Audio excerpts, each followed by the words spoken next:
Coming to the Tainted Tavern, come sit a while for free. We talk about our musings and devices we've been using. Welcome to the Tainted Tavern. Just a quick one for you this time. I've got a beer review for you. I've just popped the bottle open with my trusty Swiss Army knife. Carry this everywhere. What we're drinking today is Cwrw from Evan Evans Brewery. Evan Evans is a brewery up in Llandilo. Now the word Cwrw is Welsh for beer. Okay. On the back of the bottle here it tells us that Cwrw, pronounced Cwrw, now I know how to pronounce it, I'm Welsh, but for any viewers here who are not Welsh, first of all my commiserations, but Cwrw is pronounced Cwrw. So Cwrw, meaning beer in Welsh, is an international award winning with a distinctive rich malt and delicate fruit flavour. It's no wonder Cwrw is such a firm favourite. As I say, it's brewed by Evan Evans Brewery. This is a 500ml bottle, so that's just short of a pint. We are going to drink it in a traditional dimple glass because the style of this beer is very much a traditional beer. It's billed on the front as a classic amber ale. I sort of, in my own definition of beer styles, this comes across as an old school bitter. There's a lovely head on it. I may have poured that a little fast. The head's not that fierce. So we let that settle a moment. Let's talk about this. Okay, Cwrw. Not to be mistaken with another beer that I recently reviewed called Cwrw Goslas. As I say, Cwrw is the Welsh word for beer. So Cwrw Goslas would be beer from Goslas, which is the small little village up in West Wales where the beer was first brewed. These days Cwrw Goslas is just brewed down the road from me in Llantrisant. Historical little town, no more than 4 miles from me. But Cwrw Goslas is a fine beer. Cwrw, which comes from the Evan Evans Brewery, totally different brewery, not to be mistaken, as I say, with Cwrw Goslas. It's just, by the time you finish with this video, you may not be able to speak Welsh, but you will be able to say beer in Welsh, because beer in Welsh is Cwrw. So let's get a little bit more in here. Right, so as I say, a nice healthy head on the beer. There's a good level of carbonation. It's a dark amber colour, typical old school bitter to the nose. It takes you back through the years, you know, when you were a kid, and in my little village where I grew up, every year the local clubs and pubs would organise a trip for the members, children of the members. So we'd go, they'd have a load of buses lined up, and all the kids from the village would go on a trip to the seaside or whatever, but we'd meet up in the pub beforehand, and we were never allowed in pubs when we were kids, so we were so excited. But the aroma you're getting from this, it gives me that aroma that you would smell in British pubs in years gone by. Let's take it to the nose.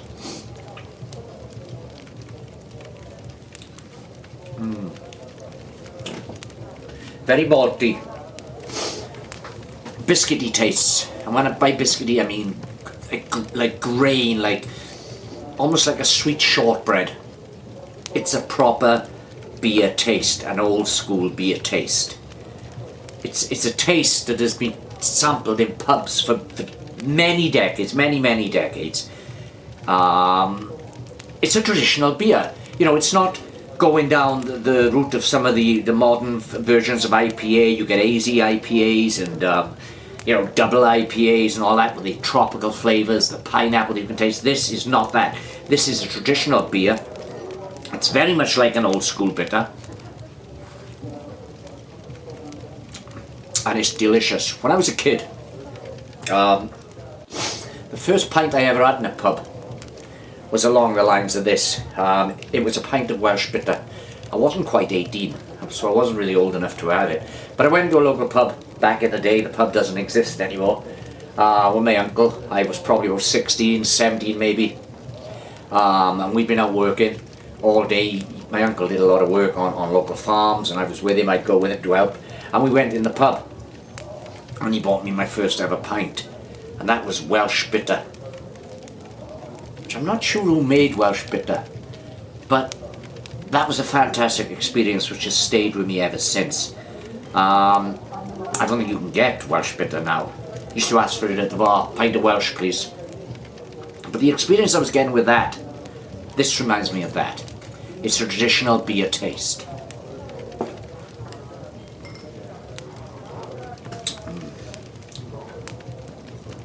You know, and since we've had the explosion of craft breweries the last couple of decades, it's eased down now, but the range of beers that you can get, and not only in pubs but in supermarkets, you know, where I picked this up from, I think that I picked this up from Morrison's, or it may be in Asda's even, but this Kuro is sold in most of the supermarkets in my area.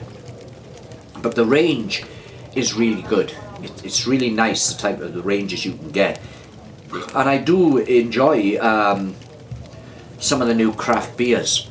I really like AZ IPAs, and I know that they're a controversial brewery now, but they were once a darling of the craft brewery world, and that's Brewdog. I'm really fond of their AZ Jane. A lot of people will say that the AZ Jane you get today is not the same as it was years back, but I really like AZ Jane. I've drunk it for a great many years, and the current version, I don't see that much difference to what it was originally. So I like IPAs, AZ IPAs. I like all different types of beer.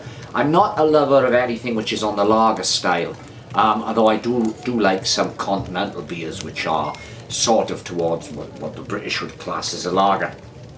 But I'm more of a ale guy. But I drink stouts. I mean, the best known stout in the world, Guinness. I drink Guinness. I like Guinness. But I also will experiment with stouts. I do like some of these chocolate stouts that come onto the market. I've tried various types of stouts. I probably mentioned this before, but not so long back. I picked up a stout, and it was called something like marshmallow stout, and I thought I've got to try that. It wasn't to my taste, but I'll drink porters. I'll drink IPAs. I'll drink various types of beers, but I always come back to my favourite beer style is probably what I would call a traditional beer taste. I like something like Fuller's London's Pride. I like Theakston's Old Peculiar. I like traditional tasting beers, and this, to my mind, is very much in the traditional beer style. Interestingly, the beer that I mentioned earlier and said that you shouldn't confuse this with, which is Cwrw Goslas from the Glamorgan Brewery, are very similar to this. They're on the slate profile. They both these modern variations on a classic beer style. And they're both very nice. I couldn't say one is better than the other. I like them both. But this is it's very much.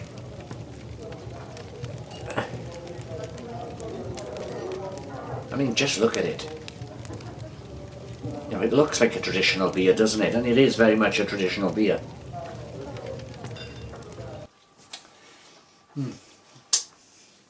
It's quite delicious. And at 4.2% is probably sessionable too. You could drink several of these of an evening session, you know. Yeah, I mean, I can't knock this. I haven't got any negatives with it. Positives, it's a traditional beer style. If your tastes happen to be to the more experimental, if you like these tropical flavour profiles that you get from modern IPAs and things like that, this is not going to do it for you. But if you like a enjoyable, good, old school beer, the type of beer that your grandfather could have drank, then this is for you.